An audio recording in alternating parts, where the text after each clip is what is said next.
Your trainer, coach, and consultant. Please put your hands together for District 105, Club Growth Director and Distinguished Toastmaster meeting head.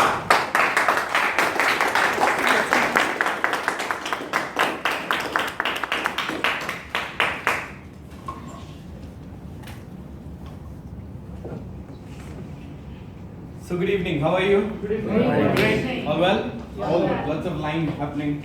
Yeah? Hook up happening. This is the way VP hooks up. Hook up, my God. And missing you all these days. Yeah. He's been spreading a lot of lies about me. But anyway, nice to be here. And yeah, today a small education session on evaluation. Do you think evaluation is important in a Toastmasters meeting? Yes. Evaluation is the heart of things because Yeah. we come here as a speaker, and unless we get an evaluation, we wouldn't know what we did right and what are the areas we need to improve upon, right? So the feedback which everybody gives plus the evaluation which you get from the evaluator is the key to improvement. If it is not there, you would find it very difficult to make improvements, yeah? And but when we give evaluation, there are certain ways that we need to do it. There are certain do's and there are certain don'ts. Yeah, we call it motivaluation. Motivaluation is evaluate to motivate. Meaning you don't want to give an evaluation or feedback to somebody in such a way that that person feels completely discouraged and they don't turn up to do roles in the next meeting. You want to tell that speaker or the role player what are the good things that they did and what are the areas that they need to improve upon, but even those segments you say it in a very motivational way so that they feel happy to listen to it. And there are few tips that I can give you, share with you today when you start doing those.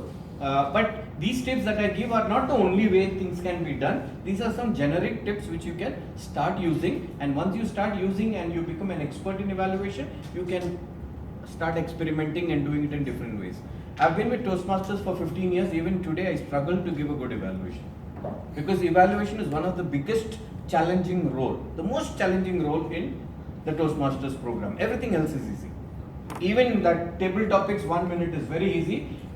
When you compare it to giving a good evaluation, where you really need to put some thoughts, so that when you finish your evaluation, that speaker should feel, fantastic, I love that. And feel motivated to come and do those roles in a better way. Again, it's not easy, but by practice and by following certain do's and don'ts, we can become good evaluators. I have a mentor, Uma Radhakrishnan, who's been my mentor for the last 15 years. Every time she gives an evaluation, it's a wow evaluation. But for me, when I give evaluations, even today, some evaluations are wow, some evaluations are so-so, some evaluations I feel bad after that evaluation. Hey, why did I do it like this? So it's not an easy role, it's a very difficult role to do, but we need to train ourselves to become better at it. Why? Because evaluations are done not just in the Toastmaster meetings. Every day in our real life, we are evaluating people. We are evaluating our co-workers. We are evaluating our team members. We are evaluating our family members, our children. How do we do it in a nice way without, them feeling bad about it? Our co-workers, we need to tell them what they did right. Yeah, appraisals. We also need to tell them what they did not do right and why and how they can do it right. Yeah, so this is very, very useful in our day-to-day life also. So now I will quickly move on to why evaluate. First of all, to help the speaker to improve. That is because evaluation, when I'm an evaluator, it's not about me. It's all about the speaker and what best value I can give to the speaker. Yeah? To encourage the speaker to continue speaking, to motivate them so that they come back and do things in a much better way. Yeah? They get those feedbacks, they practice on it, they improve on it, and they come back better. That's the whole idea. Now, benefits of evaluation. How does it benefit the speaker and how does it benefit the evaluator? Both the parties benefit.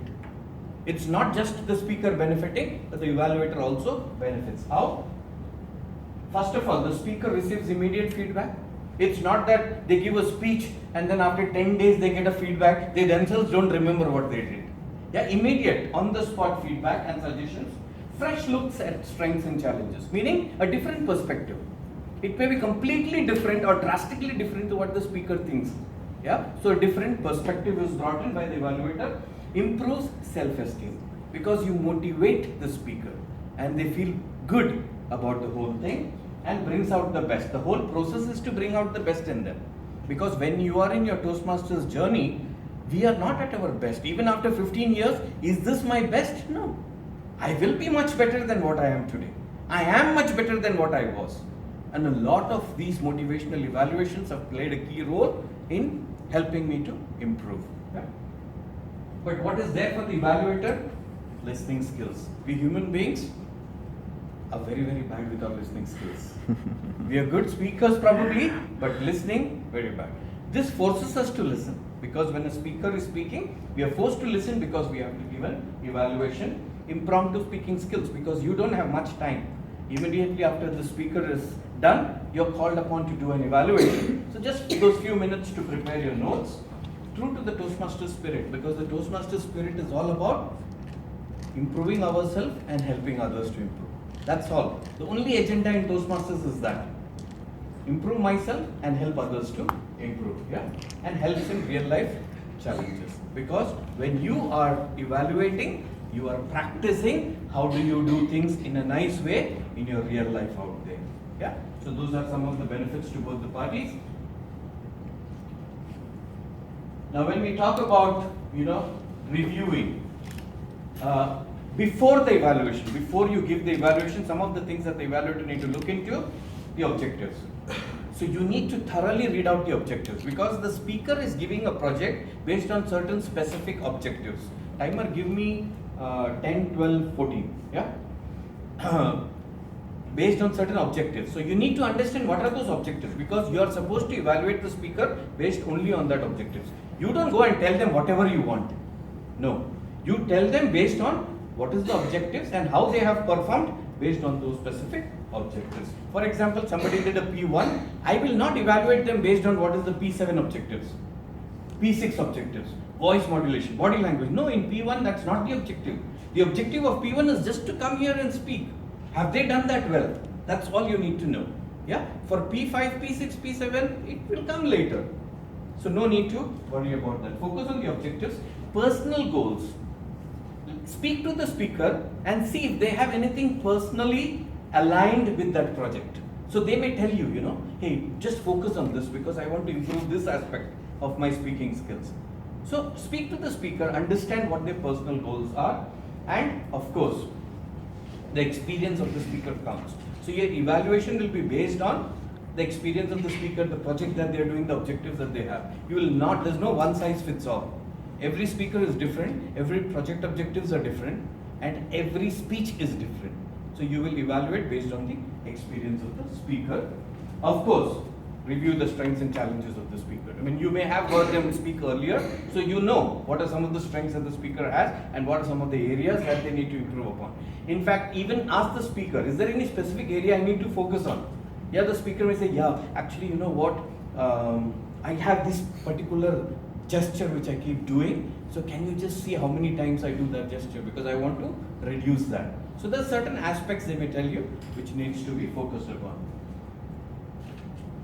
The reward is, okay, I will just put it all together. So be a good listener, of course, yeah, which is very, very important. If you are checking your WhatsApp and your SMS messages while your speaker is speaking there, believe me, you will never be able to do a good evaluation. Your complete focus should be on the speaker. Be specific and encouraging. Don't be a brutal Ben. Brutal Ben is, oh, you know what, no, but I like to tell the truth. If you come here and tell the truth, brutal, no, I like to be brutally honest. Brutally honest, you will kill a budding Toastmaster. You will be so brutal that they will never renew their membership with the club. They will never dare to come back here and stay because you must have killed their entire, motivation. So don't do that. Also, don't be a rerun Rosie. A rerun Rosie is, how many of you know dosa? The Indian dosa. Dosa, like this and like this, like this and like this, you keep doing. That is rerun Rosie. You keep talking about the same thing. oh, that voice modulation, you should have improved the voice. And for the whole 2 to 3 minutes, you keep speaking about that. It's okay. You mentioned about voice modulation, now move forward. No need to keep repeating the same thing again and again, yeah? And also don't be a whitewash Willie, meaning somebody spoke about white lies. Don't whitewash, in the sense, don't try to please them. You're not here to please them. You're here to add value to them. Yeah? Don't give them what they want to hear, give them what they need to hear. Because you're here to improve, to help them improve. So don't just, sometimes we have this habit of, I don't want anybody to feel bad, so I will just tell everything is nice and hunky-dory. No. How are they going to improve? You have to tell them what are good, and you have to also tell them what are the areas they're probably not good at and they need to improve upon. Also, Oreo approach. How many of you eat Oreos? Very nice, isn't it? Oreo approach. So there are some figures mentioned here. You don't need to be a mathematician to understand that, or a chartered accountant. It's a very simple approach where 3 plus 2 plus 3. Anybody here who knows what it means? 3 plus 2 plus 3? 3 good points, being specific, 2 improvement points, and 3 summarize again. It's like a sandwich approach, we call it, which is you tell about 3 good things about the speaker related to the objectives, of course, and the speech. 2 areas for improvement, and then again 3, you end with again 3 good things about the speaker. Yeah, that's the sandwich approach, where the areas for improvement is in the middle and you open and end with the positives. Yeah. So this is probably for P1 to P6, you use this approach. Once the speaker has become a little experienced, beyond P6, you can use this approach, where 2 positives, 3 suggestions for improvement, and again 2 positives, because the speaker needs more critical feedback by then. And then for the advanced speakers who've completed P10, you can use this approach, which is 2 positives, 4 suggestions for improvement, because by the time they've reached advanced, they need to have more critical evaluation. Yeah. So the evaluation gets more and more critical as you progress in your journey and as you become a more experienced speaker. So 2 plus 4 plus 2. Now, there is no hard and fast rule that you have to stick to these figures. It could be anything, the way you want to. You can experiment. But generally, it is suggested that we use this approach. So, 3 plus 2 plus 3 in the beginning, then the second half of the CC manual, 2 plus 3 plus 2, and then the advanced, you go to 2 plus 4 plus 2. Is it clear? Yeah, very simple, right? Now respond. Respond by what you saw, what you heard, what you felt. So when you are listening to the speaker, be with the speaker with using all your senses. What you are seeing, your visual, what you're feeling, emotions being created. Like when our speaker Jaya was speaking about that no came out so emphatically that there were certain emotions created within us. At least for me. I don't know about the others. Did you feel some emotions? Some what do you say? Not so comfortable emotions within me. Like, it's not right. We know it's not right. It shouldn't happen, isn't it? Yeah. So these kind of things, and what you heard, of course, the auditory, and of course what you feel and what you saw. Yeah. So use all your emotions. In NLP we call it VAK, visual, auditory, kinesthetic. Use all those emotions when you are listening to the speaker. What you saw, it is the posture, the poise, the hand gestures, physical performance. I mean stage use and all those things that you can focus on. What you heard, the enunciation, the use of language, the pronunciation, the enunciation, the voice timbre. Timbre can vary. Some people can be like, oh. Some people can be like, oh, different. So see how good or how it could be improved upon. The vocal variety. Some people are very flat. Some people are, they have a lot of variety happening within their voice. So mention about all those things. Yeah. Pace and pause. The speed at which they speak. They shouldn't be too slow. They shouldn't be too fast. At the same time, it should be very balanced. Yeah. If you're too fast, people may not grasp it. And also it depends on what they're saying. For example, if you're telling humor, this guy has a very good way of saying humor. Yeah, he uses the pause, the punchlines and all, so it hits you. If you're too fast with humor, people will not catch the joke. So these things, and then also the pauses. Sometimes the pauses can be very, very powerful. Yeah? You can just stay silent and give an amazing message without uttering a word. So pauses are very, very important. What you felt, of course, the impact, emotion, passion. Yeah? How passionate the speaker was. What did you feel listening to the speaker? Be honest and encouraging. It is important to be honest. You don't need to just whitewash everything, but it also needs to be encouraging. So everything should be said in such a way that it encourages the speaker at the end. Yeah? And it is your opinion. So when you say, no, we think you should do it this way, there's nothing called we think, I think, because you're giving your opinion. Each one of us inside may be thinking differently. Yeah? So it's always your personal opinion. So it's always, I suggest that probably you could have done it this way. Also, when you address the speaker, don't say, for example, you should have done this way. There's nothing that you should have done this. The speaker could have probably done it this way. Why? Because I'm evaluating for the entire audience. I'm not evaluating for that particular person. There's no personal chat that's happening, or there's no personal hookup that's happening. Yeah? Hookup. So it's for the entire audience. So you normally say, I like the way the speaker spoke about this. I like the way the gestures were used during this part of the speech. I would have loved the speaker to use a bit more of the stage area. See, you're being very general and you're including everybody in the evaluation. Some do, do's, don't use I phrases I mentioned. Your reaction, your opinion, pleasant tone. You don't need to be like a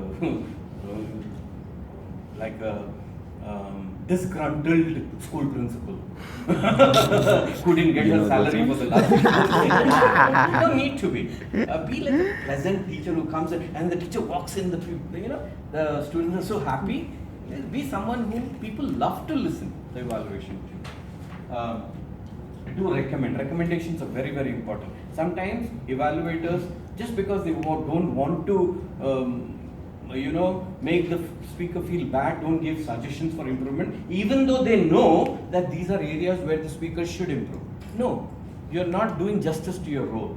So, give the recommendation. But again, there may be certain recommendation which you don't want to give in public. So that you can write in the manual or you can speak one-on-one. Because there may be certain sensitive suggestions which you don't want to reveal to the whole public. And do use third-party style. Like I said, the speaker could have done this. Or Jaya, I can mention Jaya. Jaya did this very well. Jaya could have done this way. Yeah, that's my personal suggestions. Okay, project objectives very, very important because everything has to be based on the objectives. Go through previous evaluation. Now this is very important. Sometimes if I'm evaluating a P6, I should read what the evaluations were from P1 to P5 because I may see certain things which are critical areas for improvement, and in P6 I can say, oh, you know what, in the previous speeches this was an issue, but in this speech they have overcome that issue. Yeah, so these are things you need to know about. So go through the previous evaluations and do conclude well, leave them with a smile. This is very, very important. So whatever may be the approach you take, in the end, say something very motivational. So even if you have given them a lot of feedback or critical feedback that they did a bad job and you really made it clear that you should have, for example, Vinish. If I was evaluating Vinish and I say, Vinish, your preparation was not up to the mark. For a speaker of P6 at this level and experience, I would have expected a lot more preparation from you. Yeah? Now I'm being very critical, isn't it? But after I say this, it all depends on how I end it. Why did I say this? Because I know Vinish has the potential. Yeah? And this is an example, I'm not actually evaluating.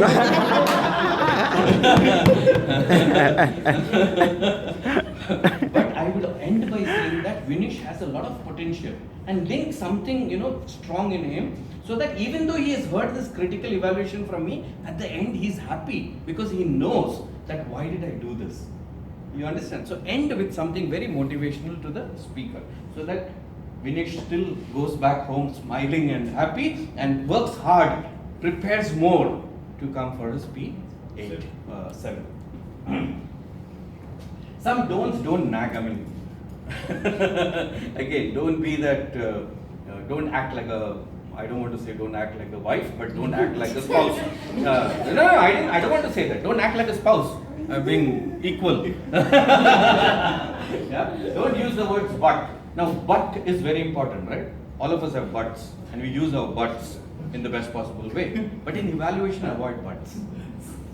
Instead of but, so for example, I say, Vinish, that was an amazing speech, but you know what? You were not well prepared.